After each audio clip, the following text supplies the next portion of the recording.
نشويت كتسلم تعاتق زمس أي زمسل يبلو له ما ويت تحت فتان لعلو ولدان كوينه أنا فتيرة يانتي لي ممكن أنا يهون يا سؤال كاتسمع عن بركميلنا نفرج مالتي الشغل غمسة وغير غمسة حوحد أخمطف شعبي يا الوعلي لكاي أخمطف لكاي ولا مس هزبوني أتصرف سلام مالتي دناقور زرنينت سفرتينت مندرينت بغلات راح تطوز بلا يكونن أو عندي يتناقرأشوا لقرقنا على أنا فيدرال منك تقرأ اللي تبقى لفلق قال له يتقرأ هيزم على ولندي لو فلق قال له كذا شو ردا وزحد دق أنا سيا تقرأ عميز ما لنا هاي يقرأ هم زعمتوا قديفنا زي عمز أسب كن حزن يرونا أيوه تحاسطوا ما قد خفيتو مالو دندس أبي إثيوبيا بتحلو السمايا ومعلن سلازم كاتيلو أبي خات تلك إيرترا ناي مانو إيرتراوي إبن ناي بيانا زي سقوط القيتولو كم كيلوس عنجال استغيري لنا بوليتيكا أفتدر في بقى شوفت زنوبر وفت نسخاتكم سي تحسوا يقوم نيركم عبيد على حجي سلام تعنا هبلي كما ياللهم كما يتغنيو كبرات في تواتن تختاتلتي شدن رياكت سوان أنا بوجني إجزي أبيري مسجن سلام اللخون سخاتكمون كم زخماي كمتلو بعد ملو تسفايم أبصراحكم ما صادقوا مس بيتسبكم تسقات عنا فقرن سلام يمني لكم مس كل ود سب بتجبروا محبرة وركب دما خمو دستان حقوسن أصادقون عوض زخون نابران هيوتن دا تمنى خون عمنا لهم عن فيديو حيزوكم كساقريم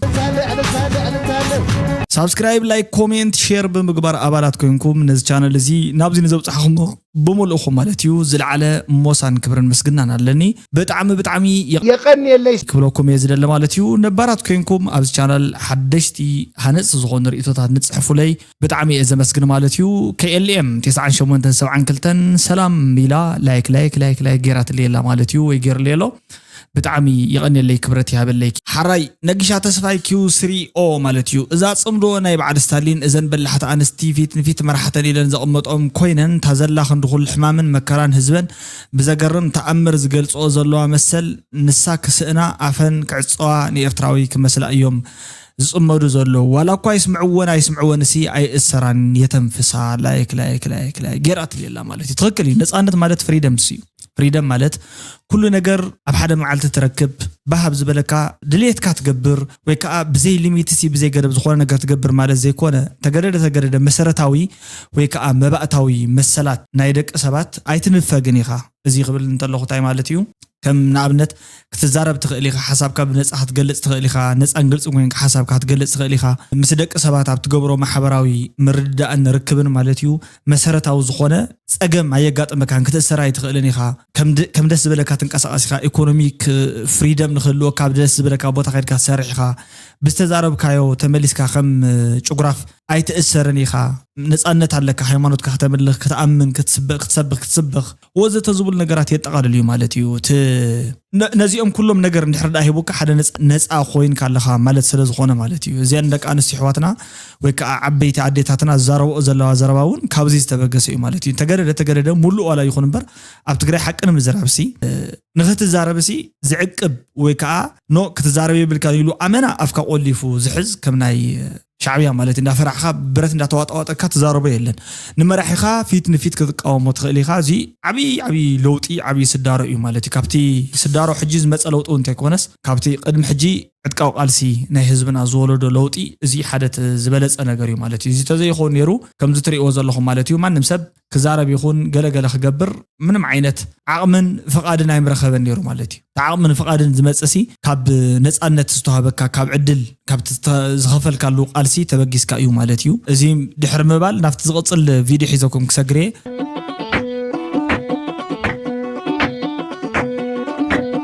بتعمي يغندلنا كلكم ريتو زهبكم نو مالتيو بتعمي اذا مسكنا كالتكم من قصالي كم داغوركم بوبئ Welcome to Shidden Reacts 1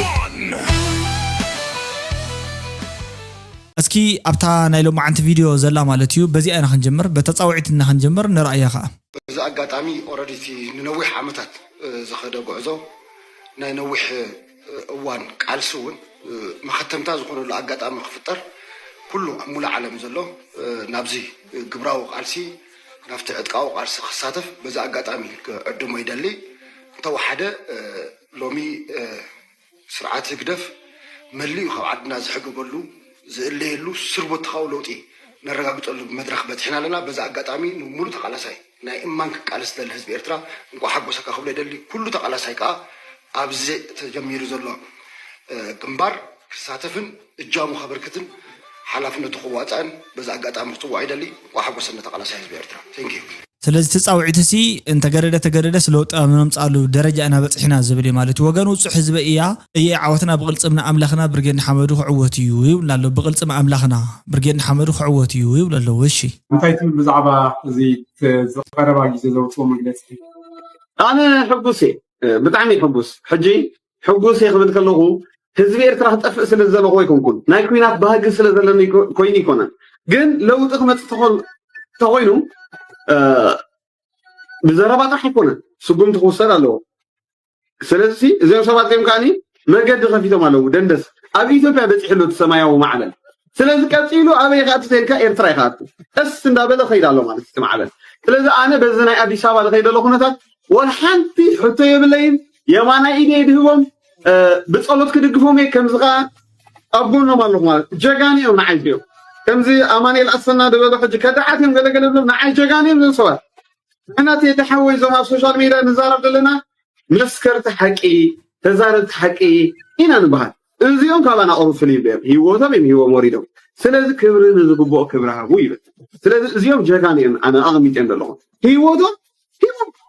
ወይ ክሞቱ ወይ ክዕወቱ ሲ ከይዶም ኣለዉ ቴዲ ከይጌርካ ነዚኦም ተስንፎም ኤርትራ ናይ ኩላትና እያ ማንም ሰብ ከይጠራጠር በዚ ካብዚ ከይመስለካ ኤርትራ ናይ ማንም ኤርትራውያን ኢብን ናይ በየነ እያ ኢብን ናይ በየነ እያ በየነ ዝስኹም ጥልቁ ይትብልዎ ኢብን ናብቲ እያ ሰብ ኮይኑ ኣብ ቦትኡ ዘይምለስ የለን ርኢኹም ስለ ዘለኹም እሶሙ ንሶም እዮም ፅባሕ ተጣውዑ ከዓ እስኹም ኢኹም ፅባሕ ሕጂ በየነ ኪሮስ ክትብሉ ኢኹም ፅቡቕ እዩ ኣይትቕፅልዋን ኢኹም ኣይተሓስቡ እየ ግን ንብለኩም ኣይትቕፅልዋን ኢኹም ኣይተሓስቡ ምክንያቱ ጭቡጥ መርትዖ ከየምፃልኩም ዝሓለፈ ባይታ ከየምፃልኩም ይንፋዕ በየነ ኣብ ዝምልኮተ ኣካል ወዲ ስመራ ይረአ ይንፋዕ በየነ ምስ ዝምልኮተ ኣካል ወዲ ስመራ ይረአ ንስኹም ተኸፉ ካብ በየነ ንላዕሊ በየነ ዘረባ የድልየኒ ሽዑ በየነ ዘረባ የድልየኒ ክርስቶስ ኣምላኽ ይምስክረ ንስኹም ኢኹም ትኸፉ ተኣሪሙ እንድዩ ከምዚ ኮይኑ እንድዩ ኤርትራ ኣትዩ እንድዩ ንስኻትኩም ስለምንታይ ኤርትራ ኣትዩ ዝብል ሰብ ክትረክብ ከምቲ ናይ ቀደም የለን ሕጂ ኣነ ፅቡቅ ገይረ ተማሂረልኩም ስለ ዘለኹ ኣብቲ ናትኩም ዘይኮነስ በቲ ናትኩም ዘሊለ ክቕድመኩም እየ ፅምዶ ድያ ፅብቕቲ ተፀሚደ ኣለኹ ማለት እዩ ከምኣ ዘይትብል ሕጂ ያው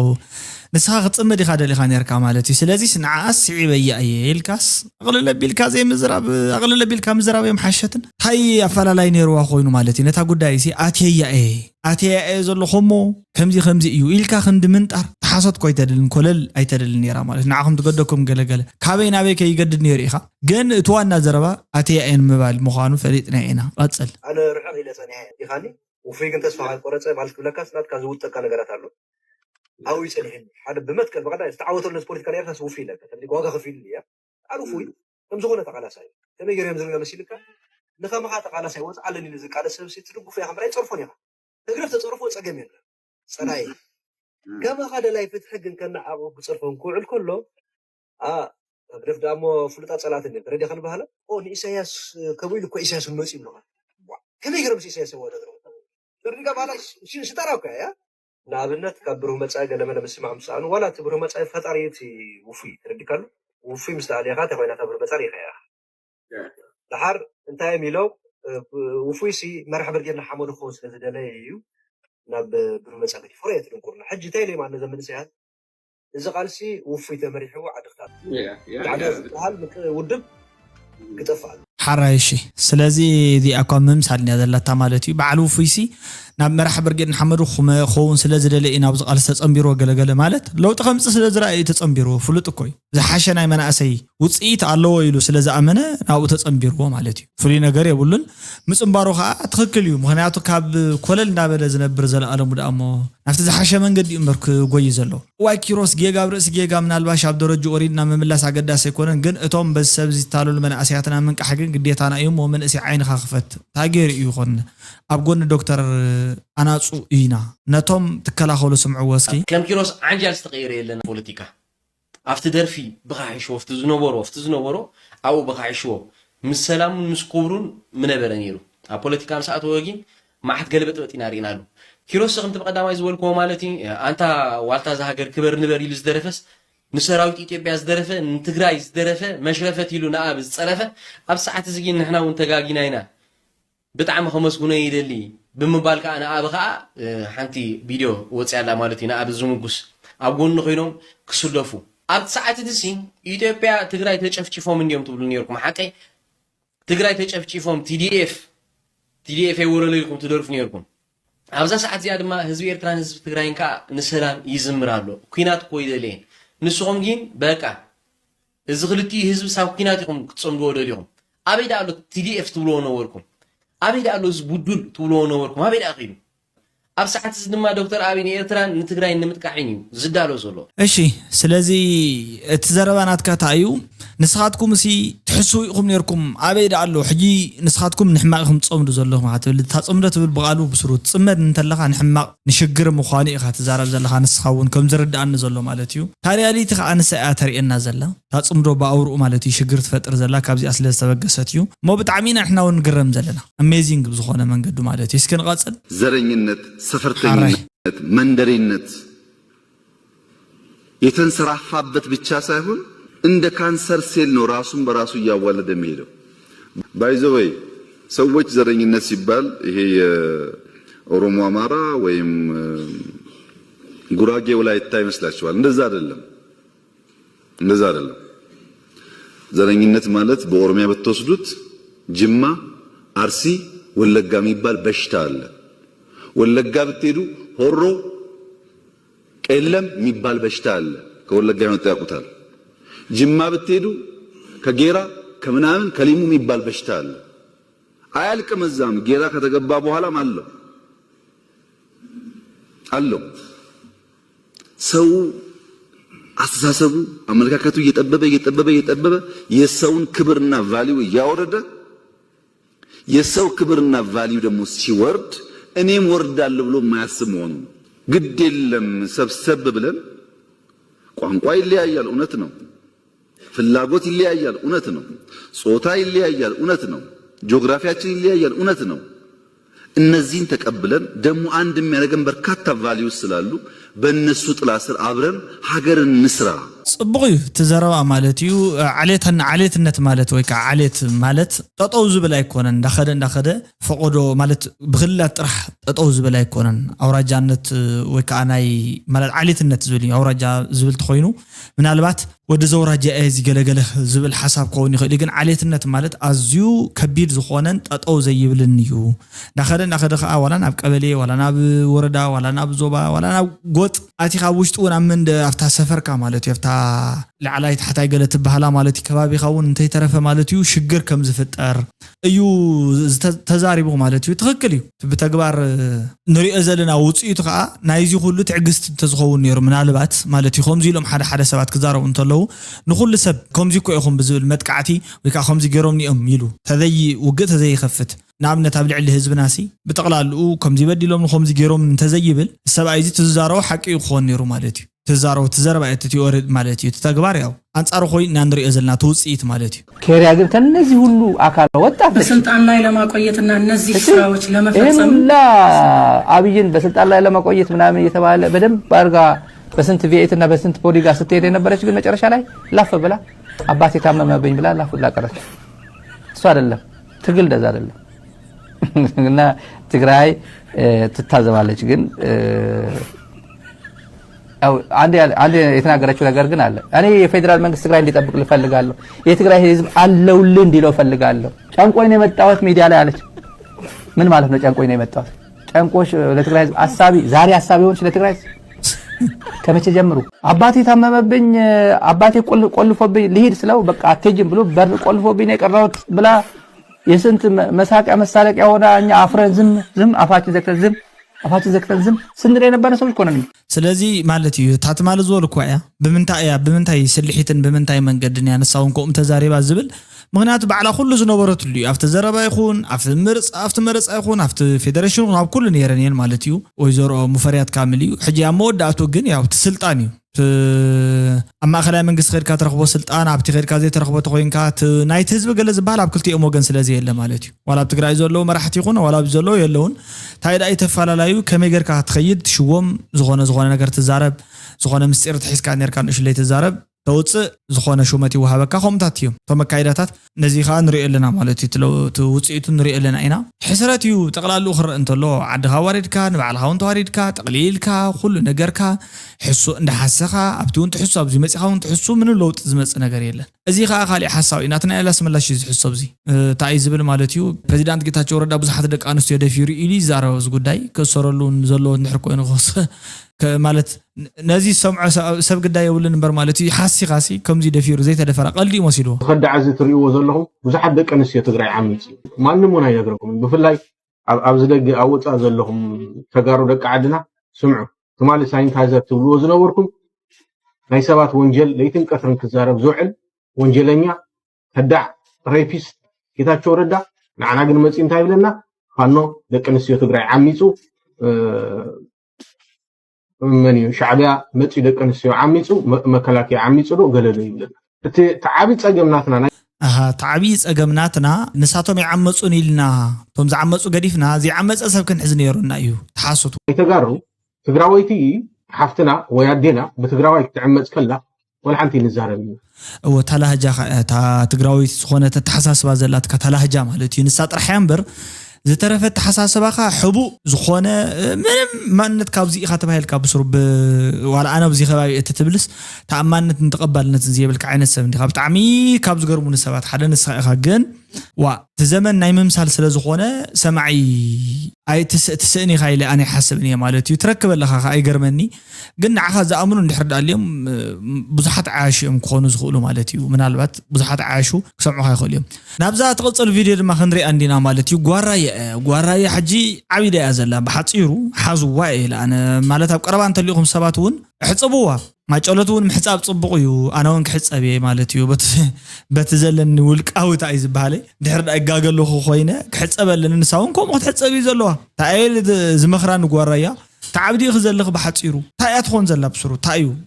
رجعينا نزرارب ولا صقم تلكون رجعيل كردنا شجر كل يغليو شجرونا ليو فلوتيو صباحون كليو زنبريو رجعيل كوقعنا حسابكي تخوني زلخي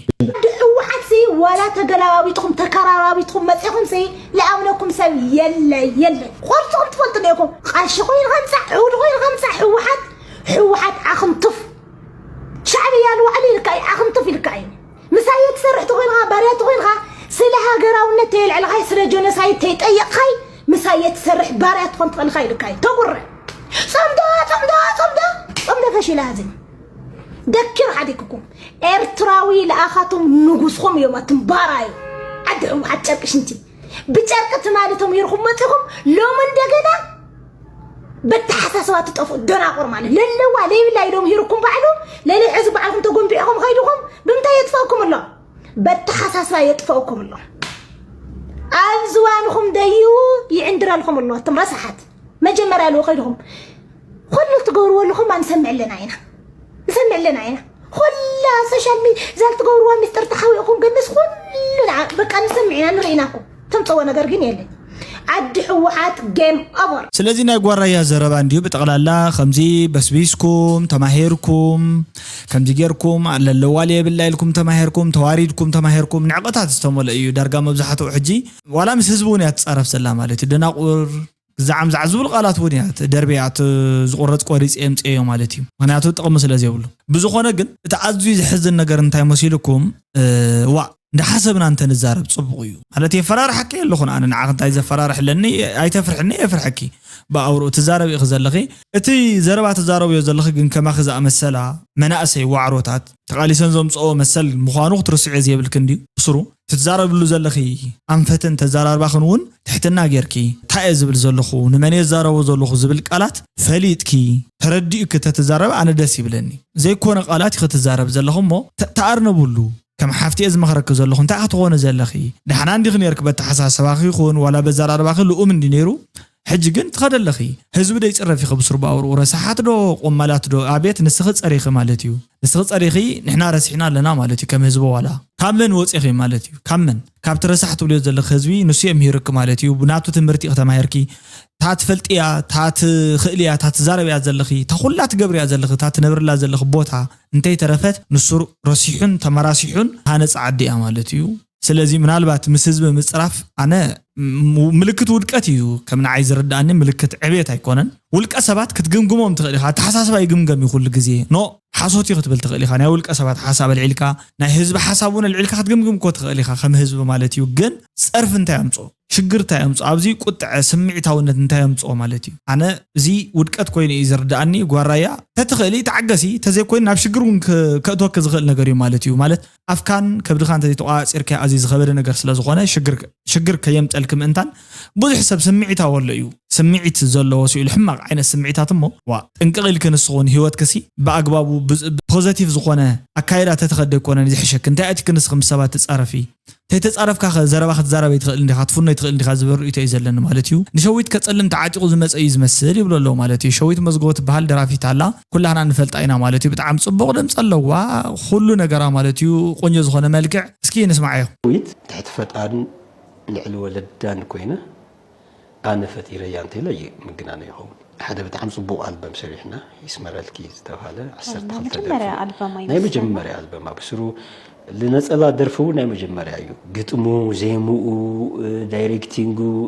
ክሊፕ ፕሮዳክሽን ይኹን ናይቲ ኣልበም ፕሮዳክሽን ኩሉ ናተ እዩ ምስ ተሰርሐ ናብ ኣዲስ ኣበባ ክትኸይድ ነይርዋ ስለዚ ንእሽተይ ሓፍቲ ኣዲስ ኣበባ ትነብር ነይራ ንሳ ኣብ ኣዲስ ኣበባ ኸይዳ ምስ ንእሽተይ ሓፍቲና ተቐመጠት ምስ ዝተፈላለዩ ከየንቲ ተፋሊጣ